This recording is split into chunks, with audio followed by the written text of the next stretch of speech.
नमस्कार दोस्तों, मैं सरोज पांडे। स्वामी विवेकानंद जी ने सनातन धर्म के लिए क्या किया, या ये कहिए कि क्या नहीं किया। आज स्वामी विवेकानंद जी की जयंती है, 12 जनवरी 2024। सुबह से ही मेरे मन में एक ख्याल था कि स्वामी विवेकानंद जी ने हमारे देश के लिए और अपने सनातन धर्म के लिए जो कुछ भी किया, मेरे नज़र में वो 19वीं शताब्दी के सबसे बड़े योद्धा थे, जिन्होंने सनातन के लिए बहुत पहले से काम करना शुरू कर दिया था। स्वामी विवेकानंद जी का जन्म तो हुआ है 1863 में, 1863 ईस्वी में, 12 जनवरी 1863 ईस्वी में। और सिर्फ 39 साल का जीवन, 39 ईयर्स का जीवन 1902 में तो वो इस दुनिया को छोड़ गए। सिर्फ 39 साल में स्वामी विवेकानंद जी ने जो कुछ भी काम किया है वो कोई आदमी 100 साल में भी नहीं कर पाएगा। छोटा सा जीवन है, 40 साल के आसपास का। यहाँ लोग 80 साल नहीं 100 साल जीते हैं, पर जो काम स्वामी जी ने 40 साल में किया, आज उन्हें 100-200 वर्ष के बाद तो हम इन्हें याद करते ही हैं। लगभग 150 वर्ष हो गया इस दुनिया में उनको। जब तक दुनिया है, जब तक भारत है, जब तक सनातन है, उन्हें याद किया जाएगा। स्वामी विवेकानंद जी का आप उनका वो ड्रेस याद कीजिए, वो भगवा रंग का वो कपड़ा, पगड़ी, पूरा एक समर्पित संत सनातन के लिए।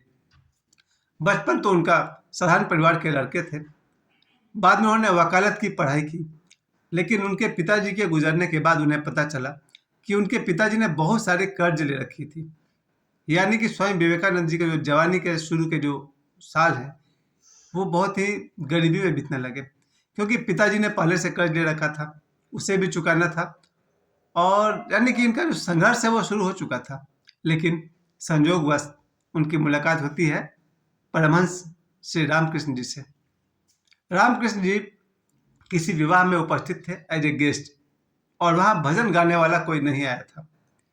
तब लोगों ने विवेकानंद जी को, जो उनका नाम था नरेंद्र नाथ दत्त, तो वहां के लोगों ने कहा, नरेंद्र तुम तो बहुत अच्छा भजन गाते हो, स्वामी जी को सुनाओ कुछ। और विवेकानंद जी ने अपना पहला भजन जब सुनाया तो रामकृष्ण परमहंस देखते रह गए। और क्योंकि वो तो सिद्ध पुरुष हैं, एनलाइटेंड जिसे कहा जाए, संबुद्ध, प्रबुद्ध, और रामकृष्ण परमहंस जी ने देख लिया कि विवेकानंद में क्या क्या संभावनाएं हैं। सॉरी।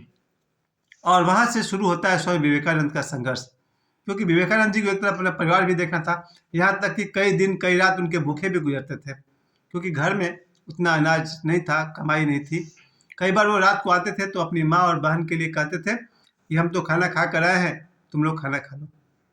सच्चाई ये थी कि विवेकानंद खाना खाकर नहीं आए थे, बस वो पानी पी कर आए थे।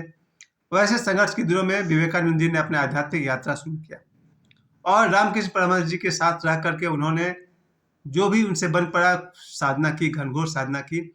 और रामकृष्ण परमहंस जी के शरीर छोड़ने के बाद उन्हें एक बार ऐसा लगा कि मेरे गुरु जी रामकृष्ण परमहंस तो अब मेरे साथ है नहीं, तो चले हम किसी और गुरु की खोज में। और वो चले गए पहाड़ी बाबा के पास। उस समय एक संत थे पहाड़ी बाबा। पहाड़ी बाबा के पास जब वो जा ही रहे थे तो रास्ते में रामकृष्ण परमहंस प्रकट हुए, और उन्होंने कहा, नरेंद्र तू क्या सोचता है कि मैं मर गया हूँ, जा लौट जा। यहाँ पर यह पता चलता है कि गुरु एक तत्व है, सिर्फ शरीर नहीं। कोई भी गुरु, चाहे गौतम बुद्ध हो या ओशो हो या देवराह बाबा हो, कोई भी गुरु अपना शरीर छोड़ने के बाद उतना ही मौजूद होते हैं जितना वो शरीर के समय थे। और फिर वापस में स्वामी विवेकानंद की यात्रा शुरू होती है। उसके बाद उन्हें फिर अमेरिका जब बुलाया गया था, वहाँ के धर्म सम्मेलन में। अमेरिका जाने के बाद बहुत संघर्ष हुआ, उनका पैसे चोरी हो गए थे, कैसे कैसे वहाँ की एक बहन ने उनका साथ दिया, और उसका बहुत जान पहचान था। और जो कांग्रेस का जो सभा था, धर्म सम्मेलन था, उसमें स्वामी विवेकानंद ने बोलना शुरू किया। अभी भी वो ऑडियो है यूट्यूब पर, मैंने सुना है, जिसका फर्स्ट लाइन है, brothers and sisters of America, America के भाई और बहनों। और जिस तरह से उनका प्रवचन चलता रहा, और लोगों ने 1 दिन 2 दिन 3 दिन तक उनसे प्रवचन सुना। उसके बाद विवेकानंद जी अमेरिका में कई साल तक रहे, फिर वहाँ से दूसरे देश में गए, लेकिन उनकी तबीयत खराब होती चली गई, और वो वापस लौट आए भारत की तरफ। श्रीलंका होते हुए लौटे थे, और तबीयत इतनी बिगड़ चुकी थी कि भारत आने के बाद वो बहुत ज़्यादा समय तक वो जीवित नहीं रहे। धीरे धीरे उनकी तबीयत खराब होती चली गई, और अंतिम दिन जो हुआ था वो तो मैं आपको बाद में बताऊंगा। पहले मैं आपको जवानी के दिनों की एक बात बता दूं। जिस समय वो हिमालय में गए थे, तप करने के लिए। तो उस समय की घटना है कि वहाँ पर कुछ बंदरों ने उनको साधु भेष में देख करके उनका पीछा किया। अब वो बंदर देखकर डरने लगे, वो तेजी से आगे बढ़ते जाते थे। बंदर को मजा आ रहा था, बंदर उनका चेज कर रहे थे, पीछा कर रहे थे, और विवेकानंद बंदरों को देखकर डर से भाग रहे थे। वो जितनी तेज दौड़ते थे उतना तेज बंदर भी दौड़ते थे। विवेकानंद को लगा ये तो भाई पहाड़ी बंदर है। आपने पहाड़ी बंदर शायद देखा हो या नहीं देखा हो, मैंने तो पारसनाथ में देखा है। पहाड़ी बंदर थोड़ा सा ज्यादा विकराल होते हैं। पहाड़ी बंदर बहुत खतरनाक है, एक आदमी के लिए एक बंदर काफी है। खैर वैसे दोस्तों ने कहा कि कोई भी एक जानवर एक आदमी के लिए काफी है, चाहे एक बिल्ली हो या एक कुत्ता हो या एक बंदर हो या एक सियार हो, एक जानवर एक निहत्थे आदमी के लिए काफी खतरनाक होता है।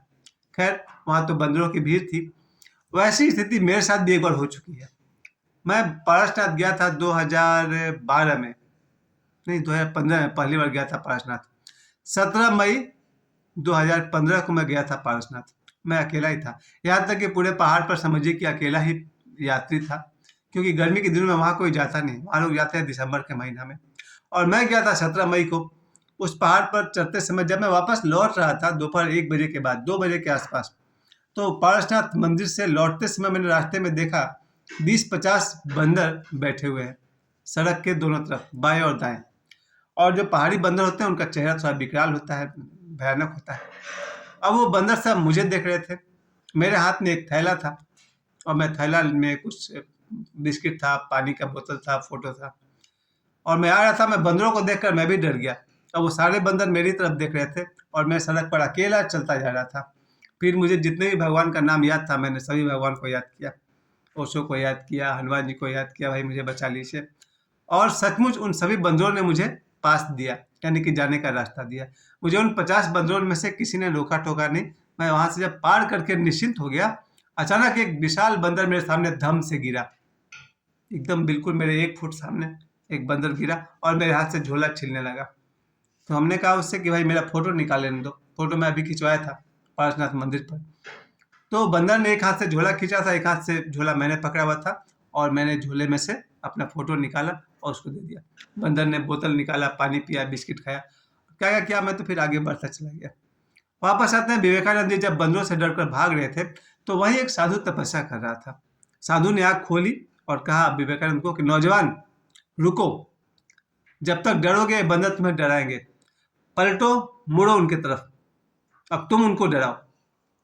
और जब विवेकानंद जी मुड़े, बंदरों को डराने लगे, तो बंदर डरकर भागने लगे। फिर तो बंदर आगे आगे, विवेकानंद जी पीछे पीछे, और विवेकानंद के डर से सारे बंदर भाग के पेड़ पर चढ़ गए। उस दिन विवेकानंद जी ने अपने किताब में लिखा और बाद के उपदेश में समझाया कि डर से आप जितना डरेंगे आप उतना देर तक ही डरते रहेंगे। सो डरना नहीं चाहिए। कहते हैं ना डर के आगे जीत है। तो विवेकानंद जी ने कहा आप तभी तक डरेंगे जब तक आप डर को अपने ऊपर हावी होने दीजिएगा। ये कहानी हम सबके लिए है। जब भी कभी डर लगे तो विवेकानंद जी की एक घटना को याद कर लिया जाए और सामना करना चाहिए, जो होगा सो होगा। विवेकानंद जी की बहुत सारी कहानियां हैं। अब सीधे आते हैं उनके अंतिम दिन पर। जब उनकी तबीयत बहुत ही खराब होने लगी, ऐसा लगा वो आजकल में दुनिया छोड़ देंगे, तो उन्होंने एक दिन रात को, जिसे जो उनकी अंतिम रात थी, उन्होंने अपने शिष्यों से कहा कि आज मैं तुम लोग को अपने हाथ से भोजन कराऊंगा। और विवेकानंद जी ने सभी शिष्यों को अपने हाथ से भोजन कराया। उनमें से एक शिष्य ने कहा कि आप अपने हाथ से क्यों भोजन करा रहे हैं भाई, कोई खास बात? तो विवेकानंद ने कहा कि खास बात क्या है, वो तो जीसस ने भी भोजन कराया है अपने शिष्यों को। तो एक शिष्य ने कहा वो तो उनकी आखिरी रात थी। इस पर विवेकानंद जी मौन हो गए।